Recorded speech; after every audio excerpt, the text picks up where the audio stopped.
Hi there, everybody wants to get success, but what does success require from a man is a thing that we should come to know. हर आदमी को success चाहिए, हर आदमी को pleasure चाहिए और इस pleasure को, इस सक्सेस को, इस हाइट को कुछ लोग छू पाते हैं और कुछ लोग नहीं छू पाते हैं। क्या आपको मालूम है उनका रीज़न? कुछ लोग कहते हैं कि ये हम नहीं कर पाएंगे, जबकि कुछ लोगों के जहन में ये बात ही नहीं आती कि हम इसको कर पाएंगे या नहीं कर पाएंगे, क्योंकि उनके जहन में, उनके माइंड में, उनके इंटेंशन में, उनके ड्रीम में केवल एक चीज़ है कि हमें करना है।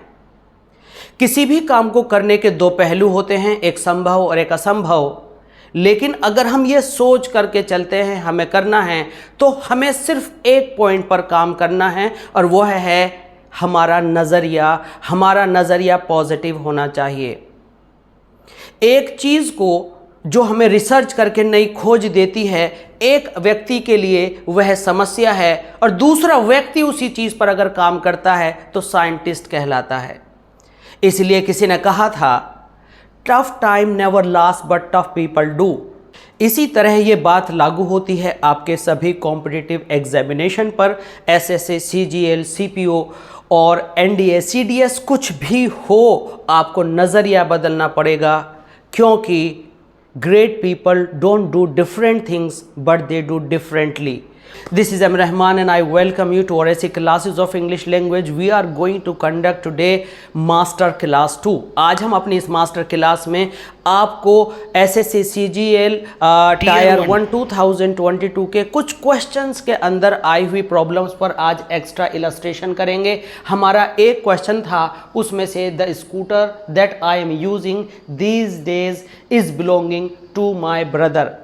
ये क्या क्वेश्चन है और अकेला ही ये क्वेश्चन क्यों लिखा हुआ है, इस पर आइए थोड़ी रोशनी डाल लेते हैं before we begin to solve it. आमतौर से आप कोई भी चैनल ऑन करते हैं, क्लासेस आती हैं, एरर बताया जाता है एंड दैट्स ऑल। लेकिन हम यहाँ पर इस मास्टर क्लास के थ्रू हमने एक क्वेश्चन यहाँ पर उठाया है 2022 से, और हम इस जो ये प्रॉब्लम है, इस प्रॉब्लम पर इलस्ट्रेशन देंगे, डिटेल्स में बताएंगे कि ये प्रॉब्लम कि इसके अंदर जो एरर है बिलोंगिंग को लेकर के, ऐसे कौन से और वर्ड्स हैं कि हम उन सारे वर्ड्स को एक साथ सीख लें, क्योंकि हर बार प्रॉब्लम जो हमारी बिलोंगिंग को लेकर है वह इस वर्ड को लेकर नहीं आएगी। Actually we are going to focus this word, not this word but the words like this word. हमें ऐसे वर्ड्स स्टडी करने हैं कि कोई भी इस कैटेगरी के वर्ड्स, कोई भी वर्ड आ जाए, हम उसको अच्छे से सॉल्व कर लें। तो इससे पहले कि हम आगे बढ़ें, अगर आपने अभी तक भी हमारे चैनल को सब्सक्राइब नहीं किया है तो सब्सक्राइब करें, बेल आइकन को आप हिट करें, लाइक करें, शेयर करें, कमेंट सेक्शन के थ्रू जुड़े रहिए। आइए शुरू करते हैं। हमें कुछ बातें जाननी हैं। हमारे को एक वर्ड मिला बिलोंग। इस बिलोंग वर्ड पर काम करने से पहले हम आपको बता दें कि हमारे पास जो यहाँ पर एरर है वह इस बिलोंगिंग को लेकर है और यह पार्ट सी के अंदर ये एरर है। इस एरर में हमें क्या करना है, इस एरर के अंदर हमें यहाँ से इज को हटाना है और इज की जगह हमें करना है बिलोंग्स।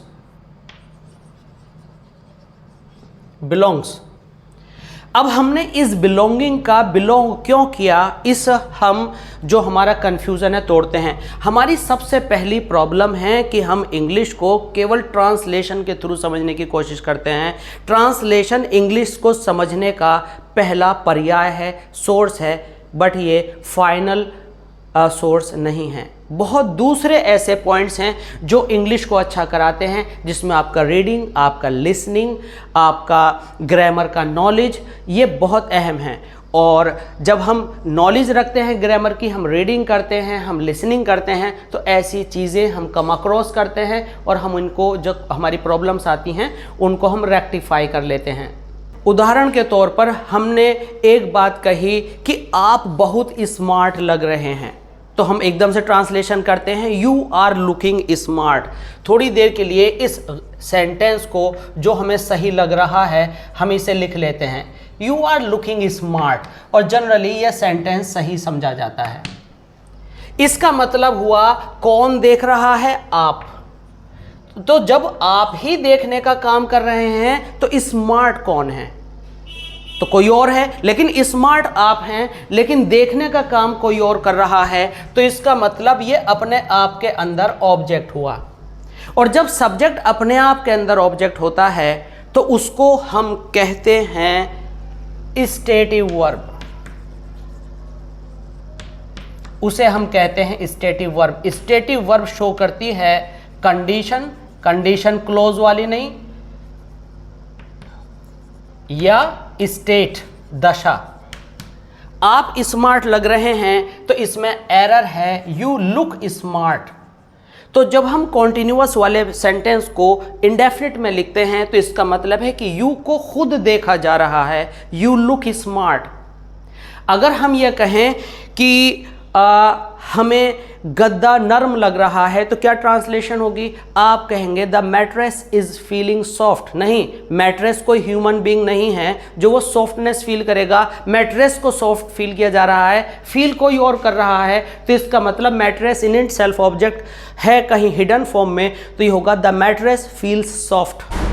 तो इस तरह से जितनी भी हमारी वर्ब्स हैं हमारे सेंस पर बेस करने वाली, उसके अंदर क्या क्या होता है? एक होता है आपका फील, एक होता है आपका सी के अंदर ही आपका लुक और अपीयर आते हैं, आप इन्हें नोट कर लें।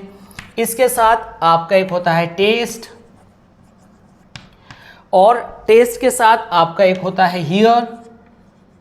तो कितने सेंसेस हो गए आपके? 1 2 3 4। और यहाँ पर हम ले सकते हैं माइंड की एक्टिविटी को लेकर के नोटिस। तो ये हमने सारे वर्ड्स लिखे, ये जब भी आपको जनरली प्रेजेंट कॉन्टिन्यूअस में दिखेंगे तो आप अलर्ट पर आ जाइए और इनको प्रेजेंट इंडेफिनिट में यूज़ कीजिए। प्रेजेंट इंडेफिनिट में ही नहीं, अगर ये प्रेजेंट परफेक्ट कॉन्टिन्यूअस में दिख रहे हैं तो कॉन्टिन्यूअस में नहीं लाएंगे आप, इनको परफेक्ट में यूज़ करेंगे।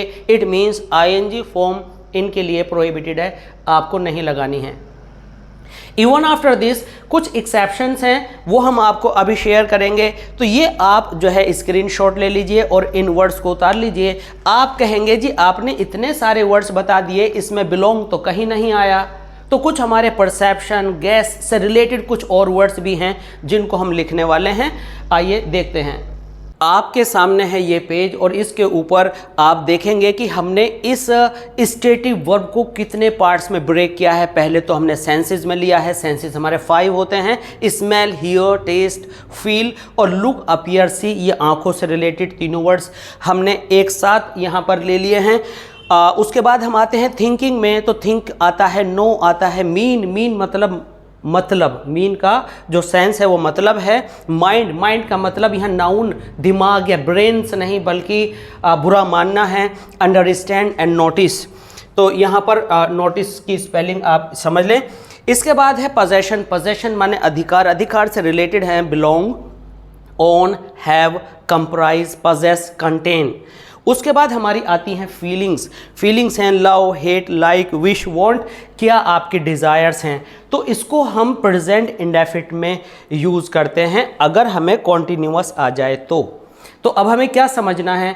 हमने इसमें कहा कि जब सब्जेक्ट हमें ऑब्जेक्ट जैसा दिखने लगे तो हम ये यूज़ करते हैं, लेकिन on the rest of these words we don't apply this rule. तो हमें यहाँ पर आपको एक एग्जाम्पल देना होगा। यहाँ पर सब्जेक्ट ऑब्जेक्ट वाला जो रूल है वो अप्लाई नहीं होगा, बल्कि आपको क्या समझना है, आप हमेशा किसी से कहते हैं हाँ मैं आपकी बात समझ रहा हूँ, ओ आई अंडरस्टैंड, अरे हाँ समझ में आया, ओ आई सी। आप ये नहीं कहते oh I am understanding, oh I am seeing. हमने कहा कि ये क्लासरूम मेरा है तो हम ये नहीं कहेंगे oh this classroom is belonging to me. No, आप कहेंगे oh this classroom belongs to मी।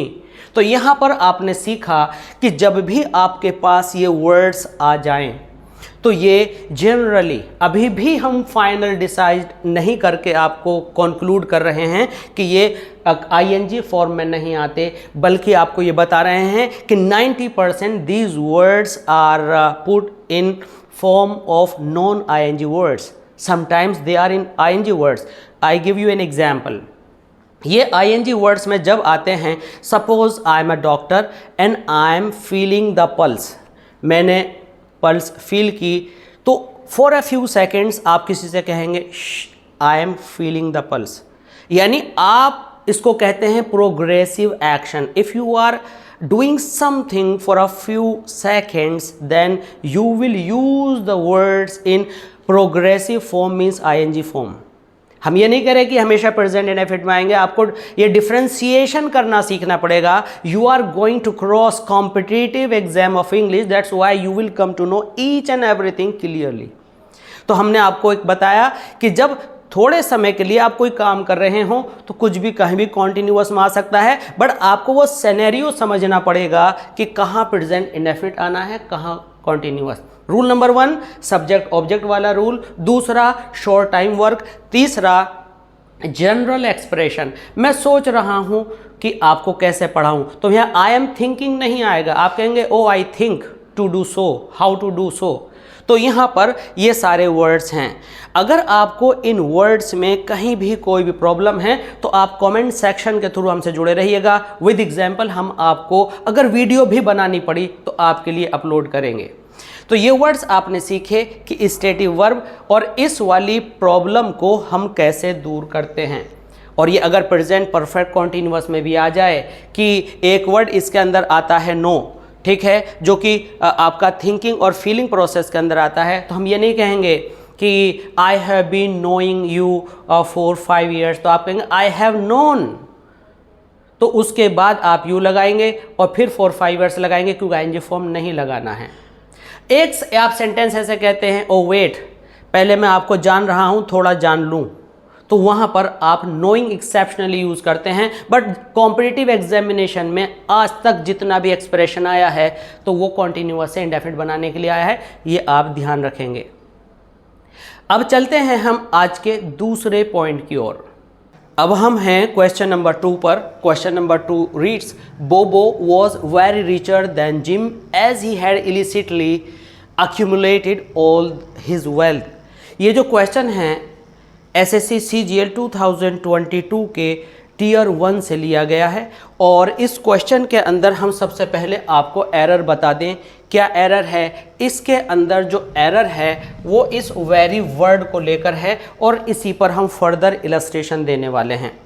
आमतौर से दूसरी क्लासेस के अंदर केवल एरर बताकर छोड़ दी जाती है, लेकिन हम उस पर्टिकुलर एरर को जो कि डेप्थ रखती है आपको डिटेल में इलस्ट्रेट कर रहे हैं और इसी का नाम है मास्टर क्लास। और आज हमें मास्टर क्लास 2 में आपको कोई भी प्रॉब्लम पेश आए आप कमेंट सेक्शन के थ्रू अपनी प्रॉब्लम को सॉल्व करा सकते हैं। यह है एडवांटेज मास्टर क्लास का।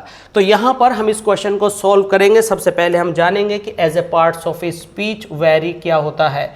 तो हम आपको बता दें कि जो वेरी है, वेरी एडवर्ब होता है और ये वेरी जो एडवर्ब होता है किस किस तरह से होता है। हमने कहा he is a very sad boy, तो ये किसी नाउन के बारे में कुछ कह रहा है। तो जो वर्ड किसी नाउन की विशेषता बताता है तो वह एडजेक्टिव होता है। On the other hand he is doing very badly. Badly in it self adverb है और एडवर्ब की विशेषता बताने वाला भी एडवर्ब होता है। तो फाइनली वेरी एडवर्ब है। अब यहाँ पर हमारे पास जो रिचर है, हमने कहा वेरी एडजेक्टिव से पहले आता है तो richer in itself adjective की कॉम्पेरेटिव डिग्री है। तो यहाँ गलत क्यों हो गया? This is the question.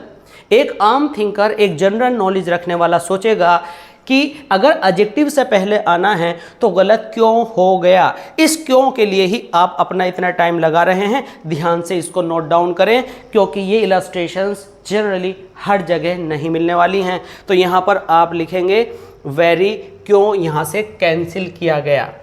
तो रूल यह है कि हम जो वेरी लगाते हैं, हम वेरी लगाते हैं किसी भी क्वालिटेटिव एडजेक्टिव से पहले, जैसे कि आपने गुड कहा, बैड कहा, ठीक है, ब्यूटीफुल कहा। अब गुड के बहुत सारे फॉर्म्स हो सकते हैं, वहाँ पर आप वेरी लगाते हैं। और अगर डिग्री का मसला आ जाए तो आप यहाँ अच्छे से समझ लें कि वेरी आप लगाते हैं कौन से पार्टिसिपल रूपी एडजेक्टिव से पहले, जैसे very interesting, very charming. It means वो सारे वर्ड्स जो हमें वर्ब जैसे लगते हैं लेकिन इन इट सेल्फ पार्टिसिपल होते हैं, इट मीन्स आईएनजी फॉर्म में आकर के एडजेक्टिव का काम करते हैं, उनसे पहले वेरी लगता है। अब सवाल यह है कि वे विशेषताएं जो वर्ब की थर्ड फॉर्म से पहले आती हैं, वो विशेषताएं जो वर्ब की थर्ड फॉर्म के रूप में आती हैं उनको क्या कहते हैं? वे विशेषताएं जो वर्ब की थर्ड फॉर्म के रूप में आती हैं उनको हम कहते हैं पास्ट पार्टिसिपल। तो यहां पर हमने कहा एग्जॉस्टेड, क्या कहा हमने? एग्जॉस्टेड। तो यहां पर उसमें एग्जाम में वेरी दे देगा और एडजेक्टिव है क्योंकि पास्ट पार्टिसिपल एडजेक्टिव होता है, लेकिन यहां एक्सेप्शन है और आपको याद करना है कि अगर मच हम यूज करेंगे तो वो वर्ब की थर्ड फॉर्म से पहले यूज करेंगे। हमारा जो एग्जॉस्टेड है ये एग्जॉस्टेड मच लेकर के आएगा, वेरी नहीं। तो बेसिक रूल यह हुआ कि वेरी प्रेजेंट पार्टिसिपल से पहले आता है, आईएनजी फॉर्म से पहले आता है, जबकि मच पास्ट पार्टिसिपल यानी ऐसा वर्ड जो थर्ड फॉर्म में आता है और विशेषता बताता है उससे पहले मच आता है। तो मच आया कहाँ? थर्ड फॉर्म से पहले। तो यहां पर अब मसला एक और है। अब यहां आया रिचर।